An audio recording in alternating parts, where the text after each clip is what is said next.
I live in Dorset, Vermont. It's a very secluded mountainous place. There's lots of trails on the mountain that I like to walk or jog down commonly. In fact, I'm able to cut through the woods in my yard to get to a trail that I walk and run down all the time. One day, after getting home from work, I changed out of my work clothes and into my running clothes. By 6:45, I was ready to get on the trail. On this particular day, I took along my coonhound, Murphy. We did 5 minutes of walking, then we started with a slow jog. Murphy is always a joy to walk because she doesn't pull. She always just stays calm at my side. The trail is wide enough for her to always stay on my side.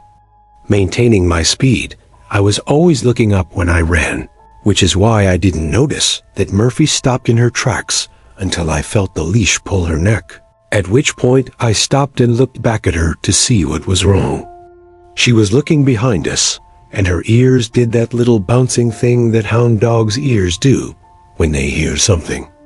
I mean, we were in the middle of the forest, so there was any number of things she could have heard. Anything from a deer to a squirrel to another person on the trail. I tried to pull her forward to continue our run, but she seemed persistent and reluctant to move forward. I played along for a few moments to let her see that she was curious over nothing, but it wasn't nothing because I finally saw what she was looking at. There was a man back down the trail in the direction we came from. He was clearly not hiding the fact that he was looking at Murphy, and I waved at him to try and be friendly, and then looked down at Murphy as I pulled her and told her to come. She finally budged and started running by my side again, not without looking back twice at the man. It's happened before, though. People on these small trails would commonly wait for me to move ahead so they could avoid passing the dog. Usually, they'd be out earlier in the day, though. At this point, it was on the darker side, and usually there wouldn't be other people out. I also didn't notice if the man waved back or not, because I looked down at Murphy after waving, but at that moment, I still thought everything was normal. That is, until maybe a minute later, when Murphy stopped me again. This time, she looked ahead of us and started barking. I saw who she was looking at right away this time. It was another man walking slowly towards us. I waved to him too, but he didn't wave back. I was standing still, holding Murphy close, expecting the man to eventually pass me, but the closer he got, the slower he went. When he got within hearing range, I told him that Murphy's friendly and that he could pass now. Here's when I knew something was up. After I said this, the man maintained eye contact with me, keeping his straight face as he very slowly continued approaching us. Then I noticed Murphy turn around and start barking in the other direction behind us. I turned and almost had a heart attack when I saw that man from earlier, maybe 5 feet away from us, slowly approaching as well. I knew now something bad was about to go down. There were only a few seconds between that moment and the moment I felt 2 arms reach around me from behind. Then the first man I saw earlier started full-on charging me. Murphy's barks turned to aggressive growling and rabid, dog-like barks. Then one of the men screamed, as apparently Murphy bit him in the leg and wouldn't let go. This forced the man to release his grip on me, giving me a chance to tackle the other man to the ground. It took a little force to get Murphy to release her grip from the man's leg, but when she did, we ran back down the trail. The man who I tackled didn't try fighting back after his friend got bitten. I think he realized they were outmatched at that point, but I was still not sticking around to find out what their intentions were. We got back to the house in 5 minutes, only because we sprinted back. I checked Murphy to make sure she wasn't hurt or wounded at all by the man. She was fine. I couldn't be more grateful for her. She's still alive and well. She's 9 years old. I still see it as a blessing in disguise that one of the few times I decided to take Murphy along with me was the same night I ran into those 2 men in the forest. My pit bull collie sleeps in my room with me. I have a loft bedroom, meaning it's a higher level in the house than the rest of the rooms. My room also has a very large closet elevated off the ground. I keep a little stepping stool to get into it. It's mainly just a bunch of childhood toys stored in there though. One night, I woke up to growling.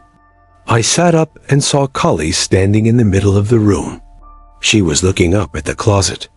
Needless to say, as a 14-year-old, that scared the hell out of me to even imagine what she could have been growling at. I called her up to my bed so I could pet her and calm her down. She licked her lips and stopped growling, now looking at me. I turned to give another look at the closet door in the dark. She stopped growling now though, so I figured it was just her doggy imagination running wild. I went back to sleep pretty easily now with Kali in the bed with me. I woke up again, God knows how many hours later, now to Kali's barking. She was in the center of the room again, looking up at the closet. I told her to shut up, and after she looked at me in silence, I heard a jar of Legos spill inside the closet. Kali started going crazy now, barking, trying to jump up the stepladder, clawing at the wall. I heard my bedroom door open, and my dad came up the stairs, screaming, "What the hell is going on?" I told him to check the closet. There's someone in there. He ran past Kali, up the stepladder, and pulled the door open. The second he opened that door, someone dressed in jeans, a black pullover hoodie, and a black beanie pushed my dad off the step stool, causing him to fall on his back. The man in the black hoodie then took off, leaving my room down the stairs. However, Kali took off after him. I heard the two of them rushing down the stairs, but it sounded like Kali caught him because the man let out a scream of pain. My dad and I went down to the living room to see Kali with her teeth sunk into the man's arm. Blood was spilled all over the carpet. Apparently, Kali bit the man in the leg and the arm. My dad got Kali off of him and told me to take her back to my room while he called the cops. The man was moaning in pain up until the cops calmly entered the house, looked down at the man, and they picked him up together. They brought him outside, where an ambulance arrived 10 minutes later. He was taken away in the ambulance.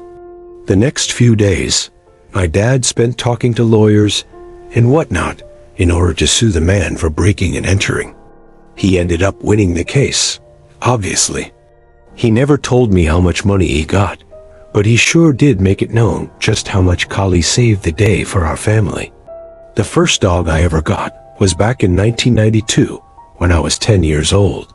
My parents finally agreed to let me get my German Shepherd, my lifelong favorite dog. The only thing, they made me walk him twice a day as the one condition to owning him, once in the afternoon and once at night. His name was Calvin. This happened on a snowy December night. I begged my dad to let me just let Calvin in the yard, but he insisted I walk him. He always did, and walking him twice a day quickly became a huge chore. I threw on my snow boots, sweatshirt, and then a jacket over that, and finally my snow hat. I was ready for the cold snowstorm. We set out into the neighborhood streets, Calvin pulling ahead as usual. There were no cars on the road at all on this night. There was simply way too much snow. We walked down the edge of the neighborhood by the woods. I remember wanting to see if the roads had been plowed anywhere yet. We came to an intersection between two very quiet roads by the woods at the edge of the neighborhood. That's when I ran into him. I heard the sound of footsteps crushing the snow behind me. Calvin turned first and barked a couple times. It was a man bundled up in snow gear. He had a scarf covering half his face, so all I could really see were his eyes. But I could still tell he was on the older side, 40 plus. His voice was muffled through a scarf as he called to me in a friendly voice. Then he did something unexpected. He picked up some snow, patted it into a snowball, and seemingly playfully threw it at me. I dodged it, now not knowing how to react. He came closer and started to pet Calvin. I was pretty uncomfortable, to be honest. The man stood back up after petting Calvin, then put his hand on my shoulder, said I shouldn't be alone out here on a night like this. I think I remember telling him I wasn't. I was with my dog. There were some more words exchanged. I don't remember what, but I do remember eventually walking away from that man without saying bye. Even though I didn't look back, Calvin kept looking back, and I slightly heard footsteps in the snow behind me again, so I knew he was following me. I figured he was following me home, which is why I was caught off guard when I heard the footsteps behind us increasing in speed and intensity, causing Calvin to turn and start barking. The man grabbed me with one arm and covered my mouth with his other arm. I think Calvin started biting at him, but he was wearing so many layers that he was able to ignore the pain, and only for so long. The man finally let go of his grip on me, aiming his attention at Calvin by kicking at him over and over. Eventually, the man gave up and took off for the woods. Calvin pulled so hard after him, his leash snapped off the collar, and off Calvin dashed, disappearing into the woods. I heard his barks fade away into the darkness as I screamed his name over and over.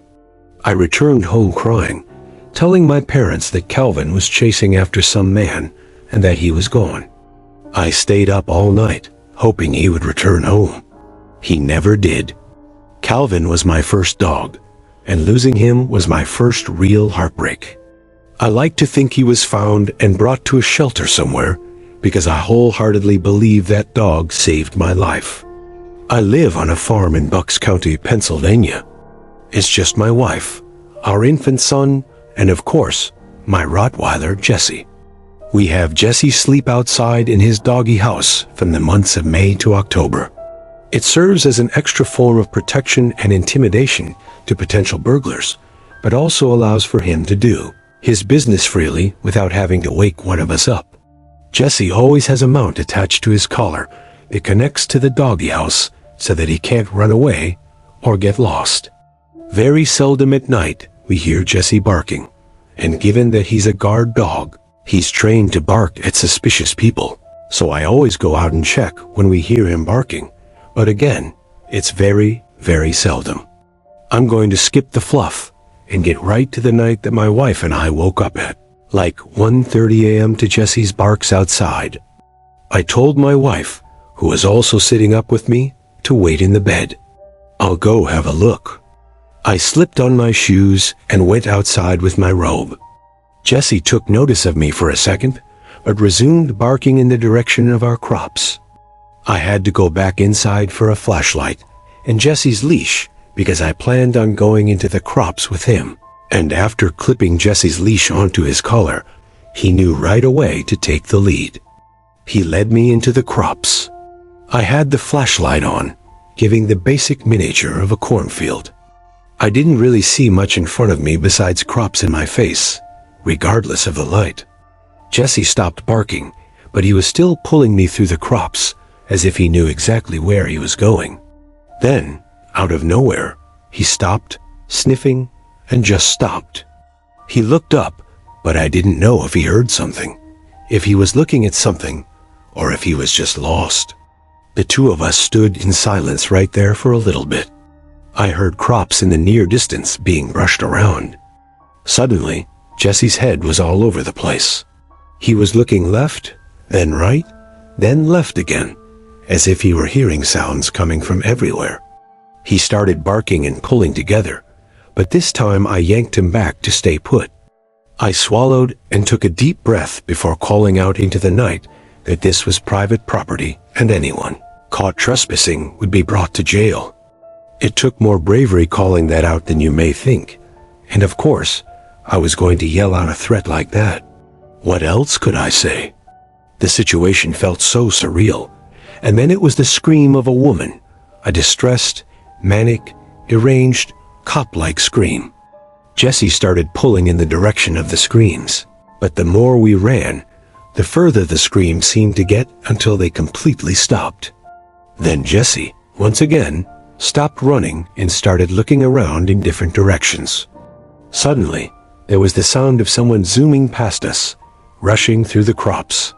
In fact, they were so close, I could see some of the crops, maybe 5 feet from my face, being brushed aside. This time, I let Jesse off the leash. I told him to go catch them. Jesse disappeared in seconds. I heard his barks though, getting further away with every passing second, and so I was sitting in the middle of the crops alone, shaking in fear. I was so scared, I didn't even want to move in fear of making noise and giving away my position. I was as scared as a young child. Then the most horrific thing to ever happen to me happened. A couple of crops were brushed aside behind me, and something grabbed my right shoulder. I don't mean a friendly light tap on the shoulder. I mean something grabbed my shoulder tight and squeezed to the point of it hurting. I screamed, and without looking back, ran in the direction I was 90% sure led back to the house. On my way back, I could hear Jesse's barks in the far distance. I wasn't about to go looking for him, though. I thanked God when I saw the roof of my house come into view in the distance, and I finally reached the edge of the cornfield onto the back lawn. I passed the big oak tree in the yard and Jesse's doghouse and went straight through the back door. I checked every door and every window to make sure they were locked. I told my wife as little as I could to prevent a freakout, but I did tell her there was someone, maybe even more than one person, in the crops. We called the sheriff's office, stayed up for a while, making sure no one came to either door, and in hopes that Jesse would come back. And thank our lucky stars, he did. When a deputy finally pulled up the dirt road to our farm an hour later, he found Jesse sitting on the back deck of the house.